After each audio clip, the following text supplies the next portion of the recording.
Assalamualaikum warahmatullahi wabarakatuh. Mohon izin, perkenankan saya menyampaikan pernyataan diri dosen dalam unjuk kerja Tridharma Perguruan Tinggi atau PDD UKTPT bidang pengajaran. Saya Lili Setiawati Ningsih, SSIT MSI, NIDN 4007038301, jurusan Analis Kesehatan, Poltekkes Kemenkes Semarang. Adapun outline pemaparan mata kuliah Helminthologi, yang pertama yaitu deskripsi mata kuliah, capaian pembelajaran mata kuliah, sistem pembelajaran, materi pembelajaran, penugasan, asesmen, dan diakhiri dengan rekaman video proses pembelajaran. Deskripsi singkat dari mata kuliah, identitas mata kuliah, nama mata kuliah Helminthologi, kode mata kuliah TLM 226, bobot mata kuliah 3 SKS, yaitu 1 SKS teori dan 2 SKS praktek. Mata kuliah ini diampu pada semester ganjil, yaitu semester 3, dengan tim teaching Lili Setiawati Ningsih, SSIT MSI, Riri Jatmi Wikandari, SSIT MSI, Retno Susilowati, STRAKM Biomed, dan Dina Afrianti, MKes. Kemudian deskripsi singkat mata kuliah. Mata kuliah ini merupakan mata kuliah keahlian bagi teknologi laboratorium medis dalam bidang parasitologi, khususnya helminthologi. Peserta didik diharapkan memiliki keterampilan dan pengetahuan tentang parasit yang erat kaitannya dengan kesehatan, serta mampu menerapkan konsep-konsepnya dalam melakukan pemeriksaan laboratorium dalam penentuan diagnosa penyakit akibat parasit cacing. Fokus mata kuliah ini adalah memberikan bekal pengetahuan dan keterampilan bagi peserta didik tentang morfologi, patogenitas, gejala klinis, dan epidemiologi, serta diagnosis laboratorium dari kelas helminthologi, yaitu nematoda, trematoda, dan kestoda. Capaian pembelajaran mata kuliah atau CPMK. Yang pertama, mahasiswa mampu menguasai teori terkait dengan morfologi, siklus hidup, patogenitas, gejala klinis, epidemiologi, serta pemeriksaan laboratorium di bidang helminthologi. 2. Mahasiswa mampu melakukan pemeriksaan laboratorium medik mulai tahap pra-analitik, analitik, sampai pasca analitik di bidang helminthologi secara terampil sesuai standar pemeriksaan untuk menghasilkan informasi diagnostik yang tepat dalam pemeriksaan parasit, kelas nematoda, trematoda, dan kestoda. Yang ketiga, mahasiswa mampu melakukan tindakan pencegahan terjadinya kesalahan pada pemeriksaan di bidang parasitologi melalui konfirmasi kesesuaian proses dengan standar untuk mencapai hasil pemeriksaan yang berkualitas. Mahasiswa mampu bertanggung jawab terhadap kualitas proses setiap tahap pemeriksaan untuk menjamin validitas hasil pemeriksaan. Kemudian sistem pembelajaran.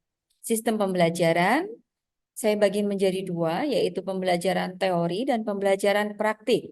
Pembelajaran teori secara luring maupun daring. Pembelajaran teori secara luring dilakukan pembelajaran tatap muka di kelas, kemudian pembelajaran teori secara daring, pembelajaran dilakukan secara virtual, yaitu secara Zoom meeting maupun menggunakan e-learning healthy. Kemudian pembelajaran praktik dilakukan secara luring, yaitu pembelajaran praktikum yang dilaksanakan di laboratorium parasitologi. Adapun materi pembelajaran mata kuliah helminthologi, yang pertama penyampaian kontrak belajar dan pengantar helminthologi, kemudian yang kedua nematoda usus soil transmit helmin atau disingkat dengan STH, jenis cacingnya Ascaris lumbricoides. Pertemuan ketiga nematoda usus STH trichuris trichiora. Pertemuan 4 nematoda usus STH cacing tambang dan Strongyloides. Pertemuan 5 nematoda usus non STH Enterobius vermicularis. Pertemuan 6 morfologi siklus hidup patogenitas, gejala klinis, dan epidemiologi nematoda darah dan jaringan. Pertemuan 7 morfologi siklus hidup, patogenitas, gejala klinis, dan epidemiologi, nematoda darah dan jaringan, kemudian review materi UTS. Dan yang terakhir yaitu ujian tengah semester atau ujian UTS pada pertemuan ke-8 dilakukan secara daring melalui e-learning healthy. Adapun metode dan waktu untuk satu SKS teori menggunakan metode diskusi dengan waktu 1 kali 50 menit, kemudian tugas terstruktur waktu 1 kali 60 menit, dan belajar mandiri dengan durasi waktu 1 kali 60 menit.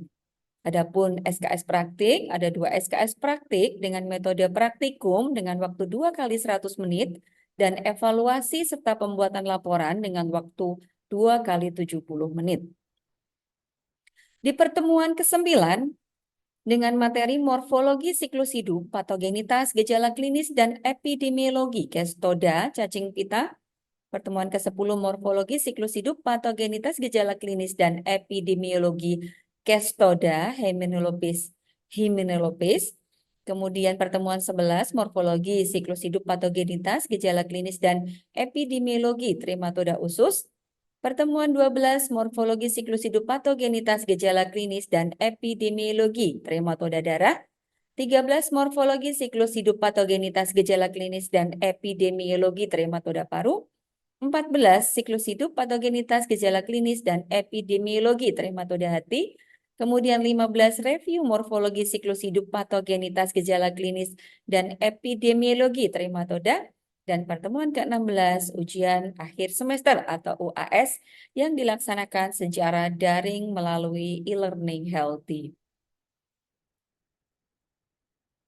Penugasan secara individu maupun kelompok untuk mata kuliah helmintologi, kami siapkan tempat penugasan di e-learning healthy yang mempunyai durasi waktu, kapan dibuka untuk pengumpulan tugas, serta tercantum deskripsi penugasan di dalamnya. Dan untuk masa pengumpulan mempunyai tenggang waktu sampai dengan jatuh tempo, di mana mahasiswa dapat mengakses kapan harus mengumpulkan tugas sampai dengan kapan penugasan ditutup. Kemudian untuk penilaian atau asesmen mata kuliah helmintologi, mekanisme penilaian dengan item penilaian ujian praktik dengan bobot 30%, UTS 20%, UAS 20%, tugas 20%, serta penyusunan laporan praktikum 10% dengan total persentase 100%. Kemudian untuk ujian akhir semester maupun ujian tengah semester, kami lakukan secara daring melalui e-learning healthy, menggunakan healthy jurusan analis kesehatan Poltekkes Kemenkes Semarang. Kami juga fasilitasi pelaksanaan ujian remedial untuk UTS dan UAS melalui aplikasi e-learning healthy. Kemudian untuk penilaian juga secara otomatis dari hasil ujian UTS, UAS, dan remedial akan terakumulasi di dalam e-learning healthy yang dosen bisa mengunduhnya untuk dilaporkan atau dikompilasikan. Berikut adalah hasil-hasil penelitian yang kemudian saya masukkan ke dalam referensi perkuliahan mata kuliah helmintologi. Dan yang terakhir adalah rekaman video pembelajaran mata kuliah helmintologi secara daring.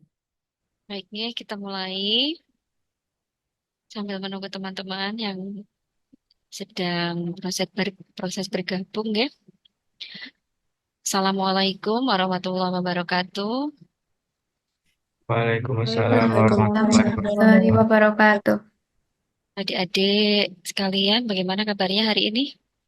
Sehat? Alhamdulillah sehat. Alhamdulillah sehat. Alhamdulillah. Ya, oke. Terima kasih.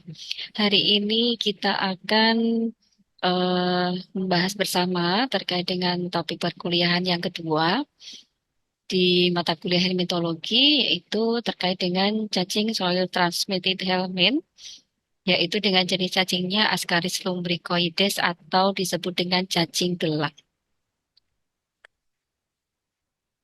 Sebelum mulai pembelajaran, saya bacakan dulu tujuan pembelajaran kita di pertemuan kedua ini. Yang pertama, mahasiswa mampu memahami tentang klasifikasi kelas helminthologi secara umum. Mahasiswa mampu memahami tentang jenis nematoda usus secara umum.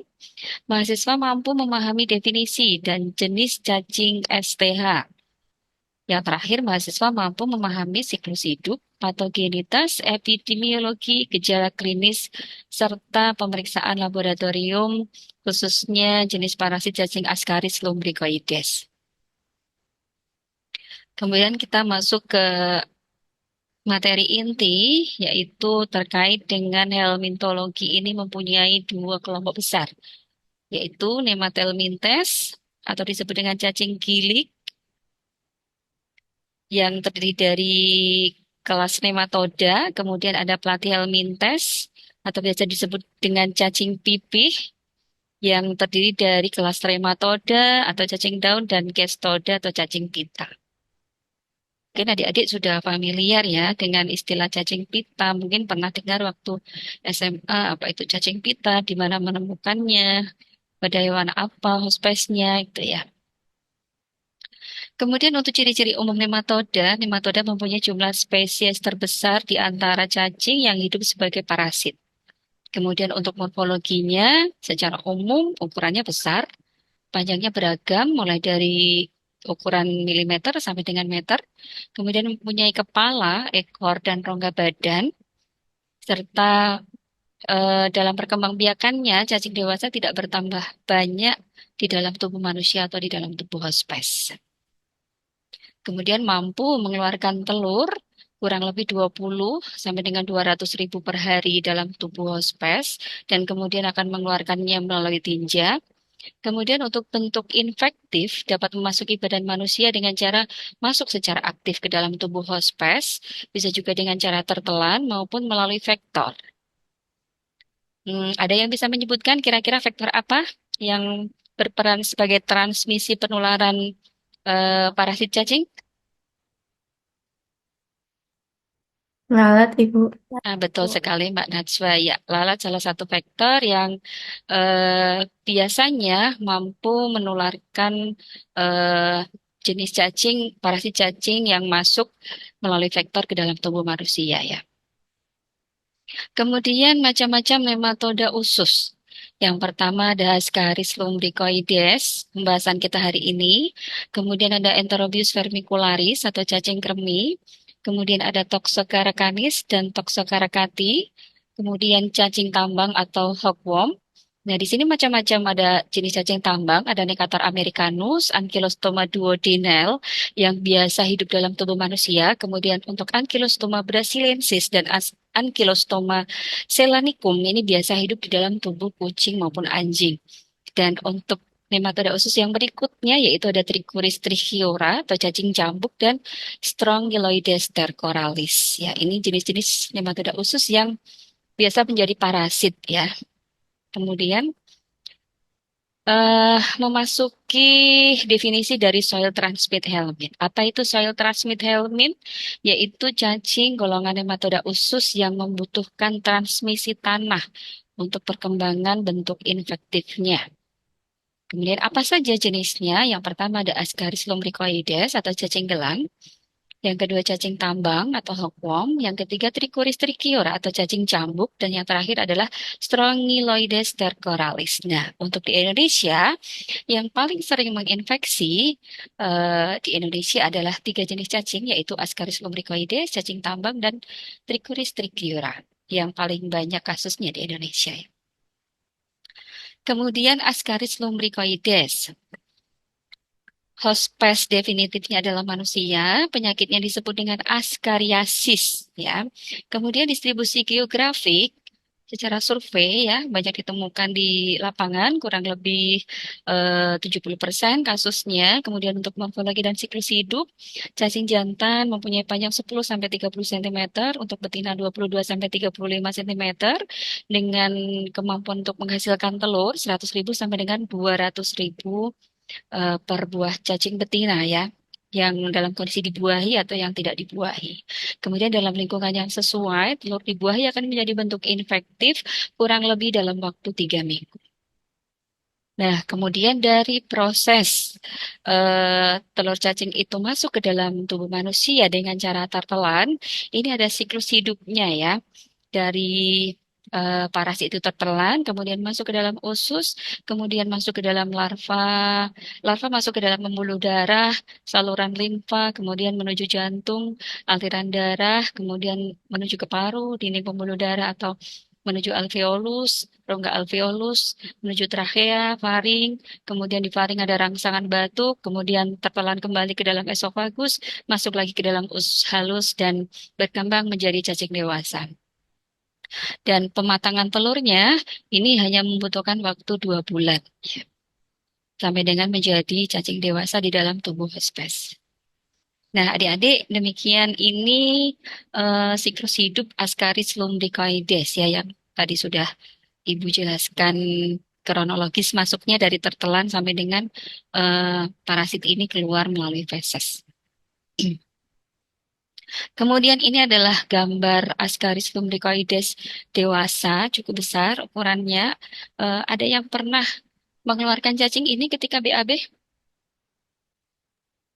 Tidak, Ibu. Ya, Ibu. Ya, Ya, Ibu. ya, oke. Ya, karena memang anak-anak sekarang ini eh, sudah tidak bermain tanah ya. Permainannya adalah gadget di rumah ya. Kalau anak-anak zaman dulu, mungkin zaman saya dulu, masih banyak yang menemukan cacing ini ya. Ketika BAB kemudian akan keluar melalui bersamaan dengan fesesnya. Baik, kita ke gejala klinis untuk penyakit askariasis. Yang pertama, gejala pada stadium larva. Nah, ketika larva berada di paru, maka akan terjadi perdarahan kecil pada dinding alveolus dan kemudian ada rangsangan batuk ya. Kemudian untuk gejala pada stadium dewasa biasanya ringan, yaitu gangguan di sekitar usus, biasanya seperti mual, nafsu makan berkurang, dan diare. Nah, kemudian pada infeksi berat, pada anak-anak biasanya terjadi malnutrisi sampai dengan malabsorpsi, kemudian untuk tingkat infeksi beratnya sampai dengan obstruksi usus. Kemudian untuk diagnosis yaitu dengan pemeriksaan tinja secara langsung untuk mengidentifikasi adanya telur di dalam tinja atau feses ya. Kemudian secara epidemiologi, kasus tertinggi terjadi pada anak-anak yaitu 60 sampai 90%. Ada yang tahu kenapa kasus tertingginya di dalam terjadi pada anak-anak? Oh, mungkin kalau Karena anak-anak kalau makan itu nggak cuci tangan, Ibu. Oke, betul sekali Mbak Najwa. Salah satu perilaku higien sanitasi ya. Ini juga karena adanya kontaminasi telur, cacing di dalam kuku, kemudian habis mainan tanah, tidak cuci tangan, langsung makan. Nah, ini menyebabkan tingginya angka kecacingan pada anak-anak. Ada lagi? Karena apa? karena tadi Bu bermain dengan tanah itu. Ya, bermain dengan tanah khususnya untuk anak laki-laki yang biasa suka main sepak bola ya. Sepak bola itu kan otomatis zaman dulu kan tidak pakai sepatu. Nah, ini transmisi penularannya melalui kaki ya. Ini juga sangat tinggi ya. Jadi masuk melalui kaki langsung menembus ke pori-pori kulit masuk ke dalam tubuh spes ya. Ya, itu ya. Kemudian selanjutnya yaitu kurangnya pemakaian jamban. Nah, ini juga karena apa kebiasaan BAB di tempat yang terbuka, misalnya untuk lingkungan pedesaan yang kurang sosialisasi penggunaan jamban, biasanya BAB-nya di kebun ya, kemudian menggali tanah, BAB kemudian ditutup. Nah, ketika ada lalat maupun ada ayam ya yang mencari makan, dia akan mengorek-orek kembali yang sudah ditutup karena tidak terlalu dalam menutupnya. Maka ini sangat riskan untuk lalat ini bisa mentransmisikan parasit-parasit ini kemudian menempel ke makanan dan makanan itu akan dimakan oleh manusia. Tuh ya. Kemudian tanah liat dengan kelembapan tinggi dengan suhu 25 sampai 35 derajat Celcius yang merupakan faktor penting untuk berkembang biaknya telur cacing STH atau telur cacing parasit khusus. Nah, kemudian kita ke cara pemeriksaan, identifikasi. Yang biasa kita lakukan adalah secara langsung. Apa saja bahan yang diperlukan? Ada lidi, objek gelas, deglas, kemudian ada larutan NaCl 0,85%, pewarna eosin, kemudian ada bahan yang diperiksa yaitu feses atau tinja. Nah, caranya bagaimana? Yang pertama adalah NaCl 0,85% atau eosin diletakkan dalam objek gelas secukupnya. Kemudian dengan lidi diambil sedikit feses atau tinja, kemudian diletakkan di atas eosin, kemudian dihomogenkan ya. Setelah itu ditutup dengan deglas dan diamati preparatnya di bawah mikroskop dengan perbesaran objektif 10 sampai 40 kali.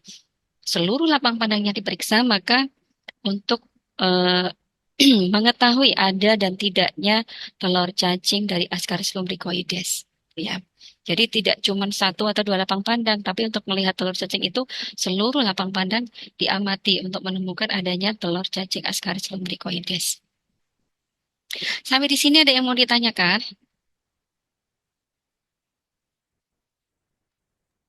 Izin bertanya, Ibu. Silakan Mas Imam.